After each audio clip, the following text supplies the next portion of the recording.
Como identificar se uma intervenção é realmente necessária a partir do momento que ela é oferecida para você dentro de uma sala de parto? Se você assiste os relatos de parto das blogueiras na internet e não consegue analisar se aquela ocitocina que foi oferecida para ela foi realmente necessária, se aquela cesariana tinha de fato um teor de urgência ou se aquela episiotomia era de fato inevitável, bem provavelmente você ainda não ganhou a clareza necessária para compreender mais sobre as intervenções obstétricas, e eu espero que essa clareza mental venha em você durante a sua gestação e não apenas no dia do parto. E para você que não me conhece, eu sou a Laís Helena, doula e educadora perinatal, especialista em partos em recém-nascidos e fundadora da primeira mentoria de preparação para parto do mundo, a Prep to Birth, que já ajudou casais em mais de 18 países a viverem o surreal no dia do parto e não apenas sobreviverem a ele. E todas as vezes que você me vê falando sobre viver o surreal no dia do parto, não quer dizer que essa família tenha apenas vivenciado um parto normal, mas quer dizer que essa família teve autonomia para tomar boas decisões e, independente do desfecho, conseguiu viver uma boa experiência, porque esse que deveria ser o objetivo de um parto humanizado.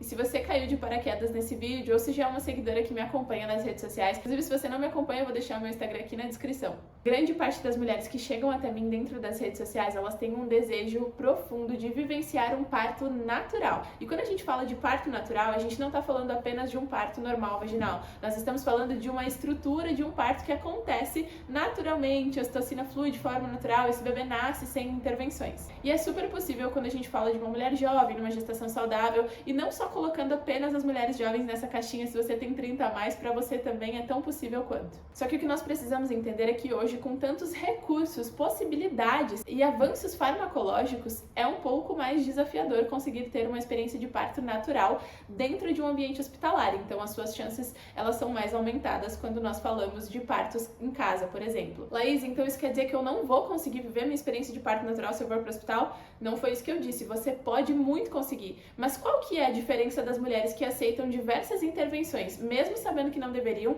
e das mulheres que conseguem viver uma experiência de um parto mais natural? Eu já posso te garantir aqui que não é sorte, é conhecimento, e eu vou te mostrar aqui exatamente o que uma sabe que talvez a outra não soube. Toda vez que eu recebo algum relato na minha DM, ou até mesmo de uma mentoreada minha da Prep to Birth, que me diz, olha, X intervenção foi necessária mesmo, na hora o médico explicou para a gente, eu pergunto para ela, e você entendeu a explicação?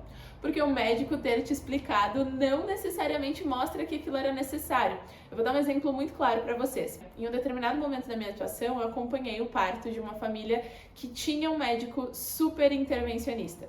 E aquele médico, durante a gestação no pré-natal, já deu as suas red flags, já mostrou aqueles sinais de alertas, mas eles foram ignorados e no dia do parto não foi diferente. Ele sugeria várias intervenções que não eram tão necessárias e a todo momento a família, e não eu, porque o meu papel já tinha sido cumprido, mas a família tinha que ter toda aquela disponibilidade emocional e também aquela disponibilidade de dialogar com aquele médico e negociar as intervenções e pedir para que elas fossem adiadas. E depois de pelo menos umas 3 intervenções que não precisaram ser feitas e que o acompanhante conseguiu ter repertório e segurança naquele momento para poder dialogar, e eu fiquei super orgulhosa, no pós-parto o médico sugeriu fazer um procedimento que eles já tinham clareza sobre ele, mas ele utilizou um nome técnico e não um nome comum para se referir ao procedimento, falando que ele era necessário porque e utilizou o nome técnico. E aí nesse momento o acompanhante travou e eu fiz meu papel, eu falei para ele, esse procedimento é aquele procedimento, e falei o nome mais comum. Isso só prova o meu ponto de que muitas vezes vocês têm acesso à informação, mas não sabem o que fazer com ela, porque estar informada e estar preparada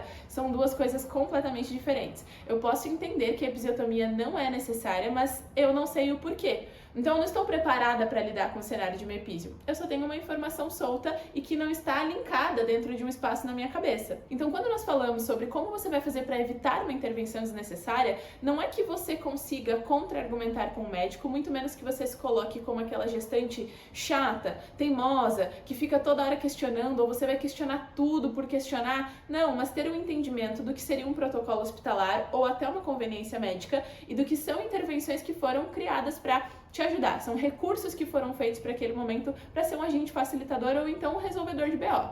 Porque é para isso que a intervenção foi criada, para resolver algum BO. E quando nós temos uma clareza desse processo e nós conseguimos entender o que essa intervenção faz e qual momento ela pode me ajudar no trabalho de parto, fica muito mais fácil de identificar se ela era necessária ou não. Vou trazer um exemplo para que vocês possam me entender melhor. A ocitocina sintética, por exemplo, é um estimulante de contrações uterinas. Logo, eu não deveria aceitá-la ou não deveria recebê-la se eu estou tendo contrações uterinas. E muitas vezes a falta de progressão, que vem como uma justificativa para se trazer a ocitocina sintética, ela está super dentro do normal da progressão num trabalho de parto, mas para quem não tem clareza, faz sentido. Para quem não sabe quais intervenções podem ser necessárias, qualquer intervenção sugerida é uma intervenção necessária. Então, se um médico chegar para você, se o seu parto fosse hoje, e o médico chegasse para você e falasse: oi, fulana, nós estamos há 2 horas com 6 centímetros de dilatação. Não está tendo progressão, teu trabalho de parto, você vai ficar aqui esse tempo inteiro sofrendo. Olha, eu acredito que esse bebê, e assim, 6 da tarde, eu acredito que ele não nasça hoje se nós não administrarmos a ocitocina. Eu vou colocar bem devagarinho aos poucos para ajudar as suas contrações a voltarem. Você acreditaria? Sim, talvez. Você acha que essa conduta está certa ou não? É muito fácil que quando nós estamos vulneráveis e nós escutamos isso de um profissional que está ali para cuidar da gente, promover uma assistência, poxa, ele está falando que pela experiência dele não vai nascer hoje, eu não aguento mais, eu tô cansado, já faz 2 horas, isso aqui não evolui. Você acaba aceitando, não porque era necessário, mas porque você não tinha repertório nem para entender aquela intervenção, muito menos para argumentar ou para saber o que poderia ser feito para melhorar aquela situação. Então, para que você tenha clareza das intervenções, você precisa, antes de tudo, ter clareza do processo natural, do processo fisiológico. Existe uma intervenção criada para reproduzir o que seria o pródromo no nosso corpo, que é uma fase que antecede o trabalho de parto. Existem outras intervenções que foram criadas para reproduzir a fase latente, que seria aquele momento de amadurecimento e preparo do colo uterino. Existem outras intervenções, como a ocitocina, responsáveis por promover contrações mais efetivas, que seria uma contração de fase ativa. Existem outras intervenções necessárias no momento do expulsivo, que seria o momento em que o bebê está saindo de dentro do corpo, para quando nós de fato não temos uma progressão daquele expulsivo. Então existem intervenções que foram criadas para substituir e auxiliar um processo natural do teu corpo. Se você não entende o processo natural e não domina o processo natural do teu corpo, o processo biomecânico do parto, a mecânica mesmo do parto, dificilmente você terá clareza e entendimento sobre as intervenções. Então, quando for explicado para você o que é uma intervenção, por exemplo, você não vai conseguir entender. Lá dentro da minha mentoria, quando eu recebo uma gestante numa idade gestacional mais avançada, 24, 25 semanas, vocês sabem que eu falo que o ideal é começar a se preparar por 12 semanas. Quando elas vêm até mim falando que elas querem logo entender sobre as intervenções obstétricas, eu falo: calma, minha senhora, vai primeiro fazer a trilha de fisiologia, a trilha de aceleração para entender o teu corpo, porque senão nada fará sentido. Agora, a partir do momento que você domina o processo fisiológico, é muito mais fácil e é quase que intuitivo compreender sobre as intervenções mais comuns. Obviamente, nós não podemos dominar todas e nós nem devemos dominar todas. Nós devemos ter repertório, conhecimento e clareza sobre aquelas que de fato nós podemos opinar. Situações de emergência obstétrica, você não poderá opinar e você nem deve. A equipe está ali para assegurar a sua vida, a saúde e o bem-estar da sua família, sua e do seu bebê. Agora, existem diversos momentos, principalmente em mulheres de gestação de risco habitual, uma gestação saudável, que um trabalho de parto está progredindo de maneira natural, que ele não começou por uma indução, por exemplo, que essa mulher tem inúmeras possibilidades. Existem outras maneiras de lidar com aquele cenário, até mesmo maneiras não farmacológicas, maneiras mecânicas. Existem outras opções para além das preferências médicas e dos protocolos hospitalares. Então, quando você entende como seu corpo funciona naturalmente, fica óbvio quando uma intervenção está sendo oferecida para te ajudar ou então para minimizar um tempo de trabalho de parto que não está entrando dentro do partograma ideal daquela equipe. As intervenções mais comuns não são tão complexas quanto vocês imaginam, vocês têm o direito de argumentar e de entender sobre elas, e quando a gente fala sobre uma experiência de parto humanizado, o objetivo é que vocês possam usufruir desse momento e que você seja a protagonista dele. Então que você possa argumentar, que você possa entender, que você possa sugerir algo também, porque quando você tem repertório, você consegue muito bem analisar aquela situação e falar: olha, eu acredito que isso aqui poderia ser tentado. Certo, doutor, nós podemos tentar isso? Eu já vi com os meus próprios olhos gestantes que fugiram de intervenções farmacológicas quando elas estavam dominando os processos do próprio corpo, gatilhos mentais que elas poderiam usar para ajudar naquela progressão do trabalho de parto, por exemplo, até mesmo reflexologia nessa hora. Mas você precisa de clareza, repertório, segurança. Convenhamos, nós não aprendemos sobre isso a vida inteira, então fica sim um pouco desafiador compreender isso tudo de uma vez. Por isso que durante a gestação a gente fala de fazer uma preparação que leva vocês para esse lugar lugar de entendimento. Não é do dia pra noite, é como se vocês estivessem aprendendo algo totalmente novo. E no final das contas vocês estão. Então a gente precisa literalmente se submergir, tá certo essa palavra? Submergir, nós precisamos adentrar nesse mundo de preparação de parto, nesse mundo de fisiologia, de intervenções de biomecânica, para que tudo fique mais claro. A única maneira que você tem de conseguir entender o cenário obstétrico e se a intervenção que está sendo oferecida para você com tempo para diálogo e não uma emergência obstétrica é de fato necessário ou não, é tendo clareza do processo, é tendo clareza das intervenções mais comuns. E nós só fazemos isso sentando a bunda para estudar. Se você ficou até aqui nesse vídeo, eu tenho certeza que você não está aqui para brincadeira e que você está comprometida com a sua experiência de parto. O que diferencia mulheres que vivem experiências surreais de mulheres que sobrevivem apenas ao dia do parto é deixar essa preparação no acaso, no seja o que Deus quiser. Nós temos sim que ter muita fé, inclusive eu espero que você esteja dobrando seus joelhos em oração todos os dias para que a sua experiência de parto seja maravilhosa, mas para além disso nós precisamos fazer a nossa parte. Então, como um presente para você, eu nem botei isso aqui no título, então só as mais comprometidas receberam isso. Eu vou te falar aqui 4 estratégias que você pode usar para ter mais clareza sobre as intervenções. Anotei aqui para que eu não esquecesse de passar para vocês. Primeiro de tudo, eu preciso que você pergunte qual é o protocolo dessa maternidade. Não qual é, mas quais são os protocolos dessa maternidade. Situações específicas, então tragam situações. Por exemplo, qual é o protocolo da maternidade para quando o gestante já está há mais de 2 horas no expulsivo sem evolução? Entenda como eles vão lidar com você nesse momento. Aqui você já consegue ter uma clareza antes mesmo do seu parto chegar de como funciona a rotina hospitalar e os protocolos para na hora conseguir colocar isso na balança se é de fato uma necessidade ou se é mesmo um protocolo. Outro exemplo muito bom para também fazer esse mapeamento é qual o protocolo para bolsa rota? A partir de quantas horas vocês costumam induzir esse parto ou entrar com antibióticos? É muito importante que a gente entenda, porque por mais que muitas pessoas acreditem que isso é só algo ali do plantonista ou daquele médico que está te atendendo, na verdade, acima deste médico existe um protocolo hospitalar que muitas vezes nem ele tem autonomia sobre ele. É muito legal também que nós tenhamos dados técnicos não só da equipe do médico que vai te atender, mas da maternidade. Então, dados técnicos desses dois. Números e indicadores que falem um pouco mais sobre as cesarianas intraparto, sobre a UTI neonatal. Assim vocês conseguem transformar um achismo do eu acho que ele faz bastante parto normal, eu acho que o número de parto normal lá é maior do que de cesariana, em evidência real e concreta, para que o seu cérebro também tenha um entendimento melhor de qual cenário você está indo enfrentar.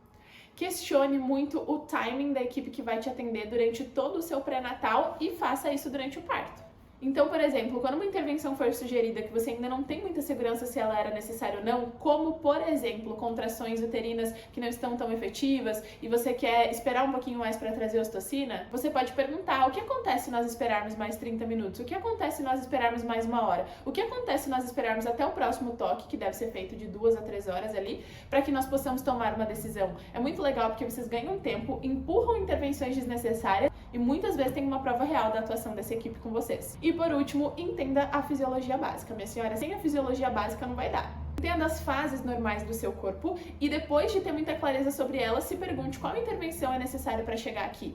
Como, por exemplo, uma mulher que está em pródromos muito longos, no final de uma gestação, um corpo que não está entrando em trabalho de parto e precisa ser induzido. Como que a gente consegue reproduzir aquele momento da fase latente que vai fazendo o amadurecimento do colo? Qual é a intervenção necessária para isso? Assim você consegue reconhecer quando algo fugir do natural durante seu trabalho de parto e sim, mesmo lá na Partolândia, quando você tem compreensão e clareza de verdade, você consegue avaliar esse cenário. Então, é aquela história de que a mulher esquece tudo na hora do parto, esquece quem decora. Eu, por exemplo, sempre uso esse exemplo com vocês. Eu decorei os números romanos no dia da provinha quando eu tinha lá os meus 7, 8 anos de idade e até hoje eu não entendo todos eles com clareza. Vou aqui abrir as minhas vulnerabilidades para vocês.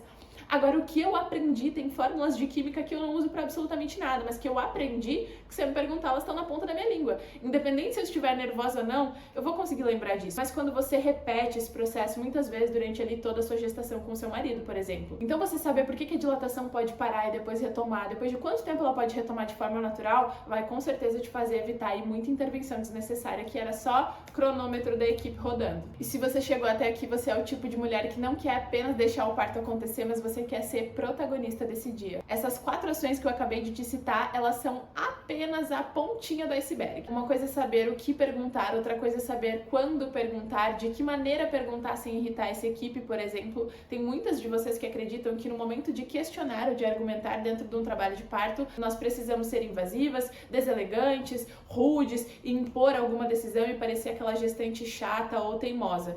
e não tem que ser assim. Existem maneiras bem elegantes de conseguir argumentar com essa equipe, muito mais estratégicas, inteligentes e o mais importante de tudo, eficazes, que não vão ficar tirando a sua energia daquele momento, porque na hora do parto, convenhamos, você deveria estar única e exclusivamente concentrada em parir, e não em ficar aí dialogando e cogitando opção A, B, C, D e E, porque essa responsabilidade é, em sua maior parte, do seu querido acompanhante, que eu espero que esteja tão bem preparado quanto a senhora. Se você quer ir muito além dessas 4 ações, se você quer ter clareza real de como poder viver uma boa experiência de parto, eu desenvolvi um método que foi aplicado em mais de 18 países e que te ensina exatamente como se tornar uma mulher que não aceita porque o médico falou, como a única explicação suficiente. Tem um formulário aqui na descrição desse vídeo e se você quer uma preparação profunda, é só preencher esse formulário até o final que o meu time entra em contato com você. Mas preenche só se você quer realmente se dedicar, porque preparação real exige comprometimento. E a vida da mãe que se prepara melhor.